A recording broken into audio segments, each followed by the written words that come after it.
ছাত্ৰীসকল অসম চৰকাৰৰ স্বাস্থ্য সেৱা সঞ্চালকালয়ত 191টা গ্ৰেড কেজি পদ খালী হৈছে। সেই পদসমূহৰ অনলাইন আবেদন আজিৰ পৰা আৰম্ভ হৈছে। গতিকে আপোনালোকে অনলাইন যোগে আবেদন কৰিব পাৰিব আজিৰ পৰা। কেনেকৈ আবেদন কৰিব সেই বিষয়ে জনাৰ আগতে আমি পদসমূহৰ বিষয়ে এটা কুইক ৰিভিউ কৰি লোৱা হওক। মুঠ পদৰ সংখ্যা আছিলে 191টা পদ আছিলে। 191টা পদৰ ভিতৰত আছিলে হেল্থ এডুকেটৰৰ আছিল 78টা পদ, জুনিয়ৰ এছিষ্টেণ্ট অথবা একাউণ্ট কাম LDR পদ আছিল 72টা আৰু বেছিক হেল্থ ৱৰ্কাৰৰ আছিলে 41টা পদ। এই পদসমূহত আপোনালোকে অনলাইন আবেদন কৰিব পাৰিব আজিৰ পৰা, অৰ্থাৎ 12/9/2025 পৰা 21/9/2025 তাৰিখৰ মাজৰাতিলৈকে কৰিব পাৰিব। কেনেকৈ আবেদন কৰিব তাত সেইটো জনাৰ আগতে আমি অকণমান এডুকেশ্যন কোৱালিফিকেশ্যন চাই লওঁ। গোটেইকেইটা পদৰ বাবে এডুকেশ্যন কোৱালিফিকেশ্যন একেই আছিল। গ্ৰেজুৱেশ্যন লাগিব, লগতে 6 মাহৰ কম্পিউটাৰ এপ্লিকেশ্যনৰ ডিপ্ল'মা লাগিব।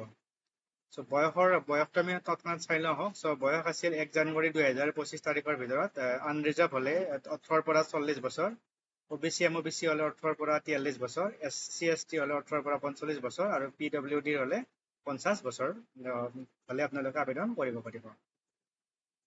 আবেদন কৰাৰ বাবে আপোনালোকে কি কৰিব লাগিব? আপোনালোকে ডাইৰেক্টলি dhs.assam.gov.in গৈ আবেদন কৰিব পাৰে, নাইবা আমাৰ ৱেবছাইটত আমি ডাইৰেক্ট এপ্লিকেশ্যন লিংক দি থৈ দিছোঁ। ডিছক্ৰিপশ্যন বক্সত আমি সেই লিংক দি দিছোঁ, বা কমেণ্ট বক্সতো আপোনালোকে পাই যাব। কমেণ্ট বক্সত যি লিংক পাই যাব তাত গৈ কিনে অনলাইন এপ্লিকেশ্যন লিংক ক্লিক কৰাৰ লগে লগে এনেকুৱা এটা অপশ্যন পেজ খোল খাই যাব। এই পেজটো খোল খোৱাৰ লগে লগে আপোনালোকে ইয়াত দুটা অপশ্যন পাব, নিউ ৰেজিষ্ট্ৰেশ্যন আৰু লগ ইন বুটন পাব। যিসকলে অলৰেডি লগ ইন কৰি ৰেজিষ্ট্ৰেশ্যন কৰিছে তেওঁলোকে লগ ইনত গৈ এপ্লিকেশ্যনখন পুনৰ চাব পাৰিব বা ডাউনলোড কৰিব পাৰিব। যদিহে আপোনালোকে নতুনকৈ ৰেজিষ্ট্ৰেশ্যন এপ্লাই কৰিব গৈছে তেতিয়াহ'লে নিউ ৰেজিষ্ট্ৰেশ্যনত ক্লিক কৰি দিব। নিউ ৰেজিষ্ট্ৰেশ্যন ক্লিক কৰাৰ লগে লগে এনেকুৱা এটা পেজ খোল খাই যাব। এনেকুৱা এটা পেজ খোল খাই যেতিয়া যাব, আপোনালোকে ইয়াত পঢ়ি চাব পাৰিব কি আপোনালোকৰ ইনষ্ট্ৰাকশ্যন সেই গোটেইখিনি পঢ়ি চাব পাৰিব। এপ্লিকেশ্যন কৰাৰ বাবে ইয়াত দিয়া আছে এপ্লিকেশ্যন ছাবমিশ্যন ডেট 12 পৰা 21/9/2025 ছেপ্টেম্বৰলৈ থাকিব। আবেদন কৰাৰ বাবে এটা ভেলিড ইমেইল ID লাগিব, লগতে আপোনালোকৰ ডকুমেণ্টছবিলাকৰ যিবিলাক আছে সেইবিলাক কপি কৰি ল'ব লাগিব। আপোনালোকৰ ফটোগ্ৰাফ লাগিব আৰু ছিগনেচাৰো লাগিব। দুইটা JPG বা JPEG ফৰ্মেটত লাগিব।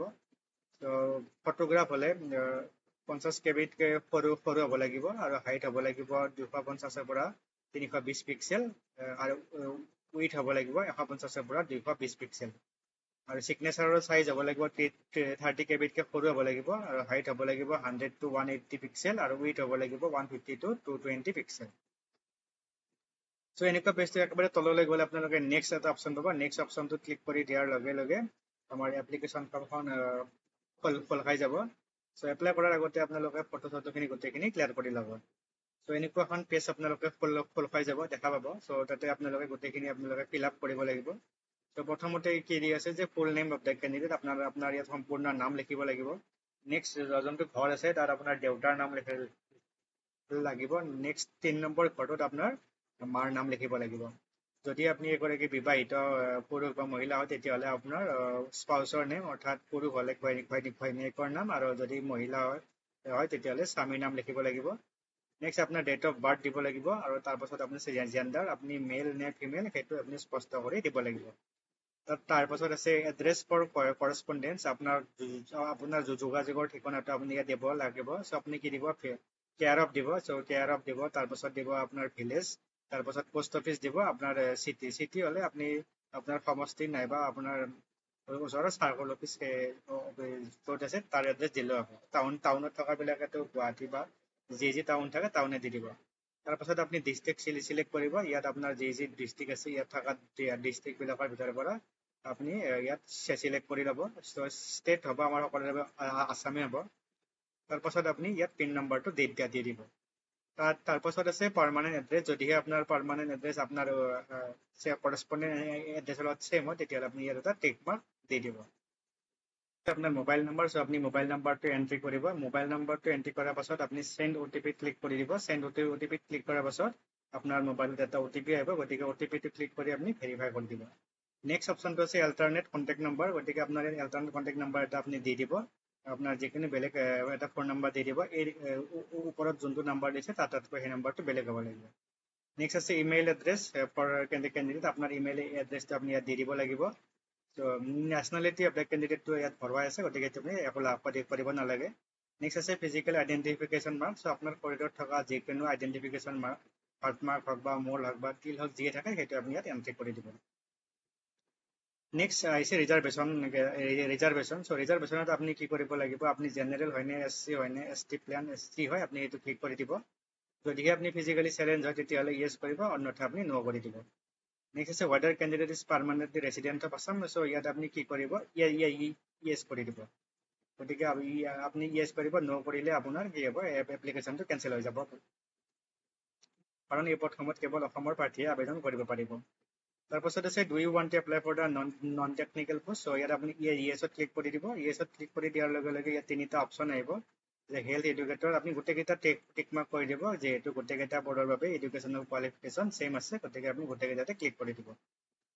তাৰপাছত আহিব আপোনাৰ HLC এক্সাম এডুকেশ্যনেল কোৱালিফিকেশ্যন আপুনি ইয়াত এডুকেশ্যনেল কোৱালিফিকেশ্যন এণ্ট্ৰি কৰিব লাগিব প্ৰথম ঘৰটোত আছে মেট্ৰিকৰ গতিকে মাৰ্কছ অফ 10 আপুনি কিমান পাইছিলে সেইটো এণ্ট্ৰি কৰি দিব তাৰপাছত আউট অফ মাৰ্কছ আপুনি কিমান পাইছে 600 লিখি দিব ইয়াত যিহেতু মেট্ৰিকত সকলোৰে 600 আছে আমাৰ অসমৰ প্ৰাৰ্থীসকলৰ বাবে সেই পাৰ্চেণ্টেজটো অট'মেটিকেলি আহি যাব তাৰপাছত আপোনাৰ মাৰ্কশ্বিটখনত এটা ডেট দিয়া আছে সেই ডেটটো আপুনি ইয়াত উল্লেখ কৰি দিব আৰু নেক্সট ঘৰটোত আপুনি স্কুলখনৰ নাম উল্লেখ কৰি দিব পাৰে নাইবা আপুনি বৰ্ড হ'লে আপুনি সেৱা উল্লেখ কৰি দিব সেৱা বুলি তাত আপুনি লিখি দিব স্কুলখনৰ নাম যদি আপোনাৰ লিখি দিব ইচ্ছা নাই তেতিয়াহ'লে আপুনি তাত অনলি সেৱা বুলি লিখি দিব তাৰপাছত আছে হায়াৰ ছেকেণ্ডেৰী গতিকে হায়াৰ ছেকেণ্ডেৰী আপুনি ছায়েন্স আৰ্টছ নে কমাৰ্চ আপুনি ইয়াত উল্লেখ কৰি দিব তাৰপাছত আপুনি কি কৰিব মাৰ্কছ অফ 10 দি দিব আৰু ইয়াত মাৰ্কছ আমাৰ সকলোৰে বাবে 500 হ'ব গতিকে আপুনি ইয়াত কি কৰিব নেক্সট আপুনি পাৰ্চেণ্টেজটো অট'মেটিকলি আহি যাব তাৰপাছত ইয়াৰ অফ পাছিংটো দি আপুনি লাষ্টত আপোনাৰ স্কুলখনৰ নামটো দিব পাৰে নহ'লে আপুনি Assam higher secondary education council আপুনি ইয়াত লিখি দিব তাৰপাছত আহিব গ্ৰেজুৱেশ্যন গতিকে গ্ৰেজুৱেশ্যনটো ছেইম হ'ব আৰ্টছ কমাৰ্চ নে ছায়েন্স হয় গতিকে আপুনি ইয়াত উল্লেখ কৰি দিব চ' গ্ৰেজুৱেশ্যনত মেজৰ থাকিলে মাৰ্কছটো বেছি বেলেগ হ'ব আৰু মেজৰ নাথাকিলে বেলেগ হ'ব আপুনি মাৰ্কশ্বিটত চাই কেনে এণ্ট্ৰি কৰি দিব আৰু বাকীখিনি আপোনালোকে মাৰ্কশ্বিটত থকা ধৰণে এপ্লাই কৰি দিব আৰু যদি আপুনি ইয়াত ইউনিভাৰ্চিটি উল্লেখ কৰি দিব বিচাৰিছে তেতিয়াহ'লে আপুনি ইউনিভাৰ্চিটিখন উল্লেখ কৰি দিব আৰু যদি আপোনাৰ কলেজখন উল্লেখ কৰি দিব বিচাৰে কলেজখনে আপুনি ইয়াত উল্লেখ কৰি দিব তাৰপাছত আছে ডিপ্ল'মা অফ নন টেকনিকেল গতিকে আপুনি ইয়াত কম্পিউটাৰ ডিপ্ল'মা আপোনাৰ থাকিবই লাগিব 6 মান্থত আৰু কম্পিউটাৰ চাৰ্টিফিকেটখন যি থাকে আপুনি ইয়াত লিখি দিব যদি এপ্লিকেবল নহয় আপুনি ইয়াত মাৰ্কছবিলাকত কি দিব 0 লিখি দিব তাৰপাছত আছে do you have appropriate computer certificate as per advertisement বিজ্ঞাপনত বিচৰা ধৰে যদি আছে আপুনি ইয়েছ কৰি দিব কাৰণ নাথাকিলে ন' কৰি দিলে আপোনাৰ এডভাৰটাইজমেণ্টটো আপোনাৰ এপ্লিকেশ্যনখন কেঞ্চেল হৈ যাব ডু ইউ হেভ আছাম আপোনাৰ অসমত এমপ্লয়মেণ্ট এক্সচেঞ্জত ৰেজিষ্ট্ৰেশ্যন থাকিবই লাগিব গতিকে আপুনি ইয়াত ইয়েছ কৰি দিব তাৰপাছত আছে আপোনাৰ ফটোগ্ৰাফ আগতে আপুনি ফটোগ্ৰাফটো ৰেডি কৰি ল'ব গতিকে ফটোগ্ৰাফটো আপুনি ইয়াত ক্লিক কৰি কেনে আপলোড কৰি দিব ঠিক তেনেকৈ আপুনি ইয়াত ছিগনেচাৰটো আপলোড কৰি দিব